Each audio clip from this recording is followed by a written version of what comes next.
Have you stopped feeling that enjoyment you used to feel from coding? Do you not look forward to coding sessions anymore? If so, in this video, I'm going to be telling you why you feel this way and more importantly, how to fix it. So, the reason you don't enjoy coding anymore is because the motivation to code is extrinsic rather than intrinsic. Let me explain. Extrinsic motivation is the motivation you get from external factors such as landing a job, while intrinsic motivation is the motivation you get from internal factors such as coding for fun. To enjoy coding, you need to move from extrinsic motivation to intrinsic motivation.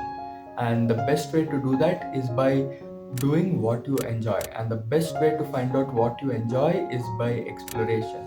Now, there are two methods of exploration. One, watch someone else do the thing, and two, do the thing yourself. Feel free to choose any of these exploration methods. Now, you found your favorite IDE and favorite programming language from exploration. Now what? Well, the answer is pretty simple. You just explore indefinitely from now on. Just do it whenever you feel like it, or whenever you have the free time, or whenever the old tech stack begins to get boring. Of course, there are times when you can't switch, such as when you are in a job, but for your personal projects you can switch indefinitely. That's it for today's video. I hope you found some value in it, and if you did, be sure to consider subscribing because you might like my videos too.